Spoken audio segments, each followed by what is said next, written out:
Hey friends, I am coming on to talk about what to do with your fears.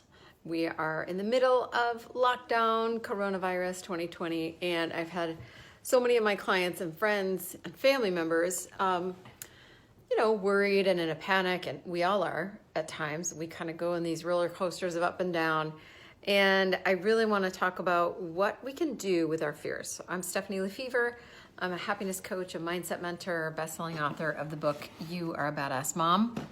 And I do a lot of speaking on this type of work. And now more than ever, it's so important that we, wrap our minds around this and have some practical tools of what to do with our deep fears.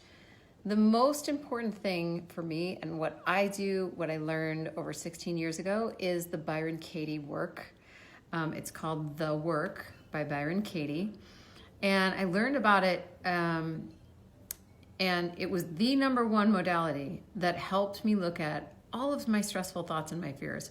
From big, looming, scary things like this, maybe we're not okay, maybe we're all gonna die, what's gonna happen to our economy and to our family and to our lifestyles, and small things like, oh, my neighbor's driving me crazy, and I can't stand that thing about that teacher. Little things and big things. The work works. So you can go down the rabbit hole of the work and learn about it yourself. Her book is amazing. It's called Loving What Is. It's her first book. Most importantly, I love that book. And her website is thework.org. I became a Byron Katie facilitator over 16 years ago and teach it to all my clients and use it every day in my life.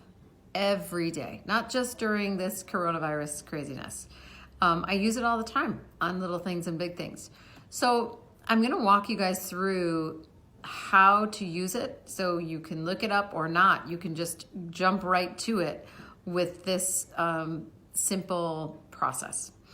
So you take a big fear, like the big fear that a lot of people are worried about. There's the fear of what if I get sick? There's the fear of we're all not okay. There's a fear like the world is gonna end, okay? What if I get sick? We're all not okay. The world is gonna end. You take one thing at a time and you put it through this process. So the process is 4 questions and a turnaround. So what if I get sick? If I was in fear of getting sick, it'd be, what if I get sick? What if I die? What if I get really sick and I can't, be with my family? Like all of those fears. What if I get sick? The 4 questions are, number 1 is it true? Do I absolutely know that it's true that I might get sick? You can answer yes or no. The second question is, do you absolutely know that it's true? So first is it true? Do I absolutely know that it's true? And I don't know that it's true that I will get sick. But you can still answer yes or no. The third question is, how do I feel when I believe that thought? So when I believe the thought, I may get really sick. I may get so sick I might die.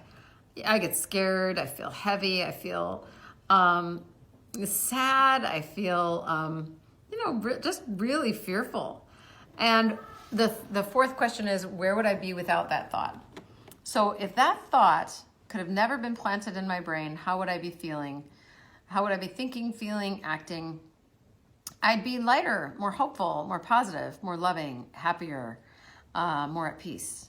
So the turnaround, so there's 4 questions and a turnaround. The turnaround to the thought, I'm gonna get sick, really, because what if I get sick is the question, but the deeper root is I'm gonna get sick. That's the thought that is overriding things. That's the thought that we're really scared of. I'm gonna get sick is the fear.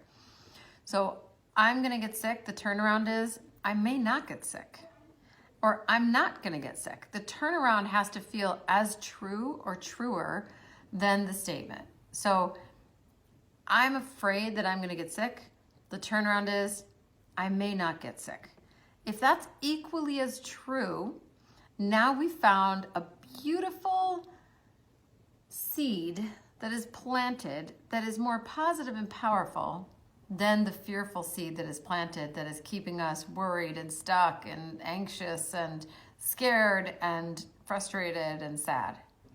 This other seed is keeping us hopeful and lighter and more loving and more positive. So that seed is equally as true.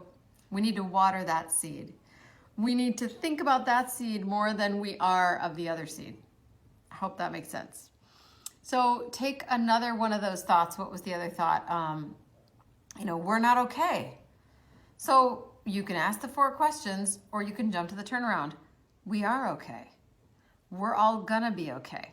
Those thoughts are equally available to us, but we've been stressing the other thoughts by focusing on media and focusing on the news and looking at people hoarding toilet paper and looking at all the stats and the numbers. And we see the numbers of the people who have died, and that's so scary and so unfortunate and so sad.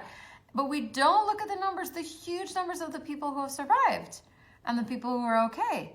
And so we need to water those seeds. Water the seeds of the good, water the seeds of the opposite thought, because that thought is as true and it gets us in a better state. And that state is important for our health, for our mental or emotional or physical health. That state is important. So I urge you to turn the thoughts around. When it comes to these fears, find the deep root. Find the root of the thought that is the most scary and turn it around. Find the opposite that is as true or truer. Now, if it's a turnaround and it's like, everything in the world is fine, and that's bullshit, then that's not the right turnaround, right? It's not even close to it. The turnaround has to be feel as true or truer, like we will all be okay. Could that be true? Yes, then that's a good turnaround. So look at the fearful thought, find the deeper root of it. Take some time to do those 4 questions. Byron Katie has an app that you can do the 4 questions on. It's amazing. She has free resources on her website, thework.org. And you can just do it in your own head. You can ask a friend to help you walk through it, and you can turn around the thought and water the seeds of that. A beautiful way to water the seeds of the new thought is give 3 examples why the new thought is equally as true. So the new thought for my first one was, I may not get sick. Let me give 3 examples why I may not get sick. I'm at the healthiest I've ever been in my life. I'm not at high risk, and I'm not at the age that I might get sick, and I'm socially isolating, and I'm being very safe, and I'm really protecting myself. That's 6 reasons why I'm watering that other seed. The other one, we are all okay, and we will all be okay. How do I know? What are some ways that that's true? We're all okay. We're all here in this house loving on each other. We're all healthy. We're all feeling good, and we will be okay. I know that the world will get through this. We have been through hard things, and we will always get through hard things. We are built for this. We're made for this. And the physically strong will survive. The mentally strong will thrive. And we will get there. That's as true, and it feels so good. And I hope this brings you a little bit of lightness. I hope you find some turnarounds and get in a more peaceful, more joyful state. Look for the good, focus on yourself, do what you need, work on your state, stay safe, stay well, and stay positive. And let me know how I can support you through this. Okay, bye.